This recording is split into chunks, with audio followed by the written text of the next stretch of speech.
President Biden managed to set a united tone in his State of the Union speech, but America is facing multiple challenges: the war in Ukraine, inflation, the supply chain crisis, and our continued deep partisan divide across the country. Representative Ami Bera from Elk Grove joins us now live here with his takeaways from the president's address. Good morning, Congressman Bera. Thank you so much for being with us. Good morning. Thanks for having me on. In D.C., of course, for the State of the Union yesterday. I want to get your take as the president's speech was overshadowed, obviously, by the conflict going on in Ukraine and in Russia, but it did allow him to put a highlight on one of his key messages, in that democracies must be able to stand up for ourselves. You know, I think it was really important for the president to open acknowledging the tragic events that we're seeing take place in Ukraine, this unprovoked war that Putin has started. And, I was in Ukraine about 4 weeks ago, met with the people, met with President Zelensky, and, the resolve and courage of the Ukrainian people, this young democracy, is remarkable. And it's important for us, as the world's oldest democracy, to stand with this young democracy as they forge their path forward.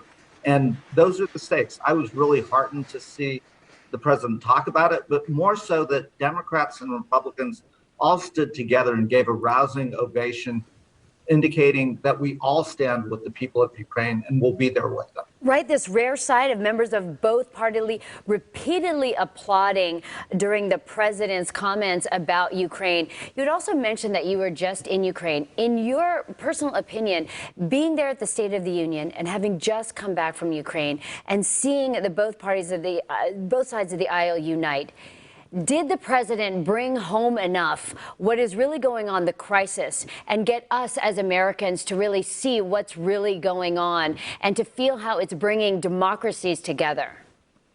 I think he did. Obviously, we're going to have to continue to talk to our constituents and talk to the American public about the events as they unfold. But really, the hard work that the administration and many of us as members of Congress, Democrats and Republicans, in terms of reestablishing our alliance with NATO, the European Union, and other democracies around the world, it's been quite remarkable how quickly we've all come together, speaking with one voice and speaking against the atrocities that Vladimir Putin is executing. Right. So it is important, and that's how we hopefully get Mr. Putin and Russia to rethink what they're doing and hopefully find a ceasefire and a de-escalation. I also felt like not only in that instance with our big Russian and Ukrainian population here in the Sacramento area, but I also felt like the president was really speaking to us here in California when he brought in how the Russia-Ukraine crisis and inflation directly affects us here at the pump. Did you think that his remarks were spot on? I think it was important for him to acknowledge the pain and hardship that so many families are feeling, including those here in the Sacramento region.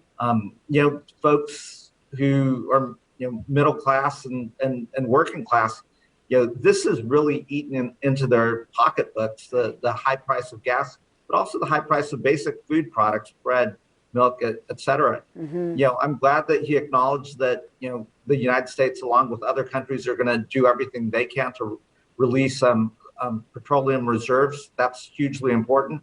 But we also have to maximize our production to help us get through this. You had mentioned several of the topics that are on Americans' minds, and certainly for us here in California with the supply chain crisis, the pain at the pump. The president also did acknowledge inflation. So that, in your opinion, moving forward, we're at such a time of uncertainty for American people. Did the president hit home for us and really touch for us as Americans that we have something to be hopeful for as this year continues, as so much uncertainty could continue for the rest of the year? I mean, we're talking about the potential to reach $7 gas. We're talking about the potential for interest rates to continue to rise. Did the president give us as Americans some hope that we could start to see many of these conflicts resolve throughout the year? I think he did. I think he acknowledged the pain and challenge that we've gone through in the last 2 years with the pandemic and with inflation and the impact it's had on our families and others. But then he also pivoted and talked about the optimism that we have as Americans and that we can rise to meet any challenge. That said, we have to do our job as Congress as well to address those supply chains, to make sure we're doing everything that we can to bring down gas prices to those bread and butter staples, and helping support families through this crisis. And I think we can do that, but it's going to take all of us working together, Democrats and Republicans. And I think that's why it was so important at the end of the speech. He spoke to both parties and said, Yes. here's 4 things that we can do together. And you saw both Democrats and Republicans rise. So I hope we can find that bipartisan spirit and start to heal some of the divisions in this country. Come together. That was a big theme of last night. Congressman Ami Bera, thank you so much for your time, as always, and a safe travel back home here when you come back to us in the Sacramento region. Thank you. Be Appreciate well. you. Be safe. All right. Take care. You too.